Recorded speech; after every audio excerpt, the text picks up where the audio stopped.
Kamu pasti nggak percaya, ketika aku sampai Australia, tiba-tiba aku kayak orang linglung. Otakku tuh konslet kayak lampu kesetrum kodok. Bayangkan, baru turun dari pesawat, menginjak tanah Australia, tiba-tiba kepala rasanya seperti dimasukin ke dalam blender. Konsentrasi amburadul kayak ayam habis dikejar kucing. Mungkin kalau ada orang jahat yang hipnotis aku, bakalan habis aku ini. Tinggal kolor doang buat survive. Saking gampang buat ditipu. Ya Allah Gusti. Kamu tahu nggak? Ternyata aku kena fenomena jet lag. Jet lag itu adalah kondisi di mana tubuh mengalami gangguan akibat perjalanan melintasi beberapa zona waktu. Dan yang kualami saat ini adalah salah satu dari sekian banyak dampak jet lag pada tubuh. Simpelnya, jet lag itu kondisi di mana badan rasanya diputar-putar kayak jemuran ditiup angin puting beliung. Biasanya, tubuh butuh waktu untuk menyesuaikan diri pulih kembali. Bisa dalam hitungan jam, bahkan bisa berhari-hari, tergantung banyak zona waktu yang dilalui. Semakin banyak zona waktu yang dilintasi, semakin parah jet lag yang dirasakan. Ini semua terjadi gara-gara aku telah melintasi 4 zona waktu, yaitu WIB, waktu Indonesia Barat, WITA, waktu Indonesia Tengah, WIT, waktu Indonesia Timur, dan AEDT. Ini rasanya tuh kayak pindah dari emper warung ke istana. Kalau di kampungku istilahnya sih kesambat setan pesawat.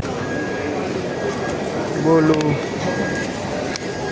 Untungnya di bandara aku disambut dan dijemput temanku. Big thanks mate, you saved my life. Seketika tubuh dan otakku yang linglung perlahan lebih baik. Namun masih terasa, kalau nggak dijemput, mungkin sekarang aku sudah jadi pajangan museum Australia. Orang Indonesia dasar. I need two cup.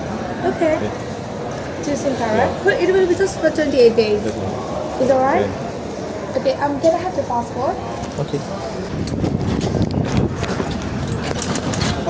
Setelah beli kartu SIM HP dan kartu Opal buat transportasi, kami langsung menuju hotel untuk letak barangku. Ini di sini per jam nih. Oh iya, 0 sampai 15 menit free. Perjalananku di kota besar Sydney ini cukup singkat. Aku hanya transit beberapa jam karena banyak larangan imigrasi Australia, termasuk membawa bahan baku dari Indonesia, sehingga tanpa istirahat, tanpa mandi, langsung cus berangkat belanja untuk keperluan bahan baku yang akan dibawa ke kota kecil di mana aku bekerja, yaitu di kota West Wyalong, Provinsi New South Wales, Australia. Yang katanya di sana tidak ada toko Asia, jadi sulit untuk beli bahan baku khas Indonesia. Oleh karena itu, lagi di kota besar Sydney, kami ke Asian Market.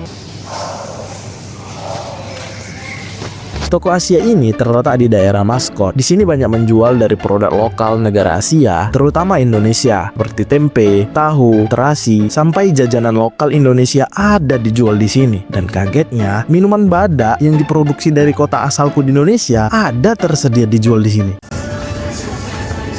Tela cabai rawit,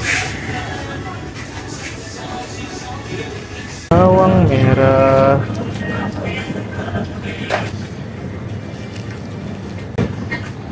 betul, 70.000, dikit banget.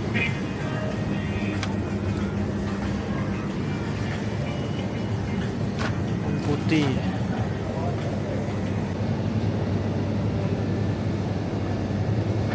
Terus kita ke supermarket namanya Woolworths. Orang Australia nyebutnya Woolies. Aku mikir, lah kok bisa gitu? Kamu tahu nggak kalau ternyata orang Australia itu ngomongnya kayak mulut penuh kerupuk. Mereka juga malas ngomong panjang-panjang. Mungkin takut rahangnya copot kali ya. Sehingga bahasa Inggris Australia aksennya itu berbeda. Mereka suka menyingkat kata dan suka mengubah bunyi kata agar lebih mudah diucapkan. Kalau di kampungku juga begitu sih. Suka nyingkat kata. Contohnya kata santai jadi santuy atau sans. Tapi inilah jadi tantanganku tersendiri buat survive di Australia. Itu baru satu kata. Banyak kata lain yang mereka singkat dalam percakapan sehari-hari. Oh, good day, mate. Nice to meet you. Chazzy, mate, how are you? How you going, mate? Yeah, good to have you down here. Yeah, fine, everything all right? Bit of a day for it. A couple of people long in the morning. Hello. In the Australian language, you say, hello. Jadi singkat cerita, di sini aku beli beras, buah-buahan, dan daging sapi. Beres. Nanti kalau udah gajinya, bawa sambal pelit beli buah. Perlu buat daya tahan. Dan tahu gue.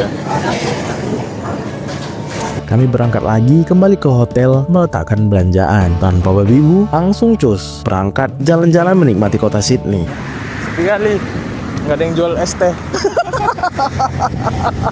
Biasanya jual bakso, Jo. Iya. Jual bakso.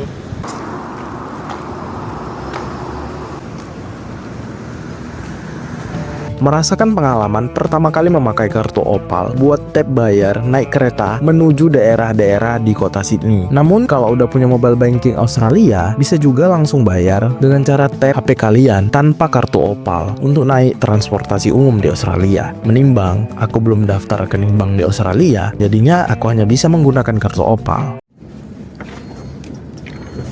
Wih, ini yang pertama tuh dia kayak nggak baca kita dari mana. Kalau ini baru dia potong saldo. Google Maps di sini juga canggih banget, update terus sesuai realita aplikasi. Nggak kayak GPS di mobilnya Pak Lurah, yang kalau nyuruh belok kanan kita malah masuk gang buntu. Kalau mau ke Opera, kita turunnya di Sentral nih dibilangnya.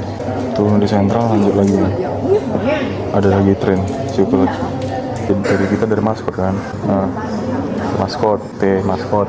Nah ini 8 menit lagi nih. Yang T8.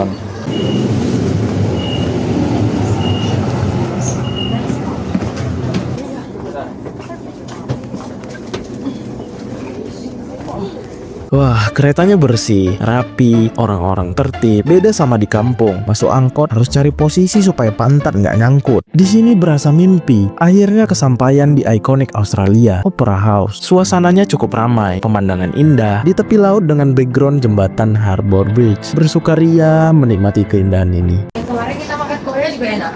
Tak terasa perut mulai keroncongan. Hari sudah siang. Kami segera lanjut lagi ke daerah Chinatown bareng teman-temanku. Tapi cuaca sedang turun hujan. Udara dingin bikin perut ini kayak singa kelaparan. Mau makan apapun yang bisa dimakan. Di tengah gerimis yang makin deras, kami nemu toko makanan yang aroma bumbunya langsung ngehit ke hidung. Bau bumbunya itu loh, bikin lidah goyang inul. Ini adalah sate-satean yang kata temanku enak top di kalangan lokal. Banyak varian sate yang dijual di sana. Nah, karena aku muslim, aku pilih makanan yang halal dong. Ada jamur enoki yang dibalut kulit tahu, sate ayam, kambing yang kelihatannya enak, sangat menggiurkan. Lem.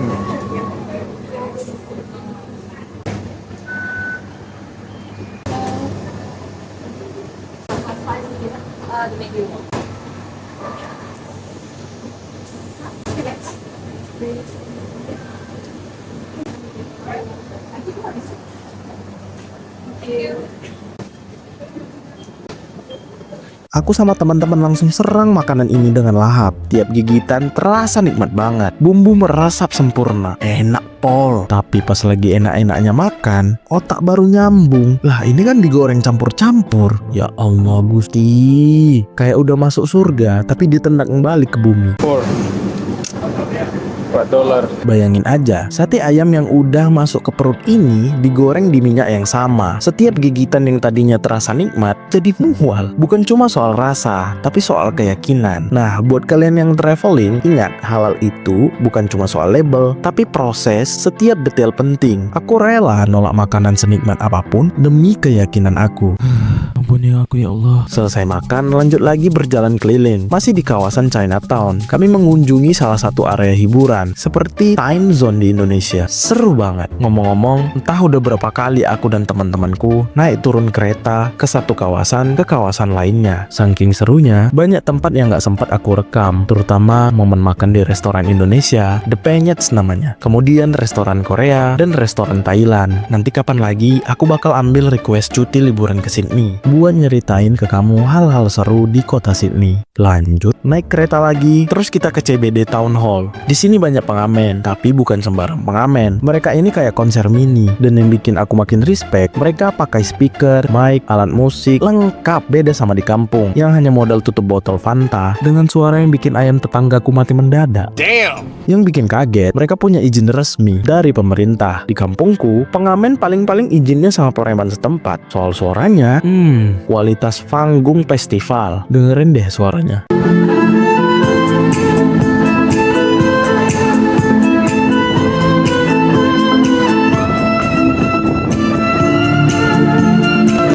Bener kan? Kualitas panggung festival nih. Perfect nggak? Nggak heran orang-orang pada berhenti nonton. Ini nih yang bikin Australia makin colorful. Kalau kalian ke Australia, jangan lupa mampir nonton street performernya. Trust me, worth it banget buat ditonton. Tak terasa, sore pun tiba. Kami segera kembali ke hotel untuk bersiap berangkat road trip, perjalanan panjang berkendara dengan mobil sekitar 6-7 jam dari Sydney menuju kota kecil West Wailong, di mana kota kecil inilah aku bekerja. Dan kalian tahu, aku tuh melamar dan mendapatkan pekerjaan Australia ini ketika aku masih berada di Indonesia dan hanya cuma lewat email. Gila nggak? Interviewnya mudah, tidak banyak kualifikasi, apalagi soal fisik seperti kerja sama Pak Lurah yang harus good looking gitu. Ngomong-ngomong, seharian ini aku baru terasa capek ketika udah di mobil. Dan anehnya, tadi jalan-jalan malah nggak kerasa capeknya. Padahal aku 12 jam 50 menit dalam perjalanan penerbangan. Ini sih karena excited parah mengelilingi kota Sydney. Yang awalnya tadi aku merasakan jet lag, kini hilang seketika, berubah menjadi perasaan yang seperti mimpi. Hal yang diimpikan selama ini terwujud, tinggal dan bekerja di Australia. Besok aku lanjut cerita gimana aku bisa dapat kerjaan dengan gaji yang bikin tetangga di kampung melongo, sampai memunculkan mental tetangga pengutang. Canda-canda. See you in the next video.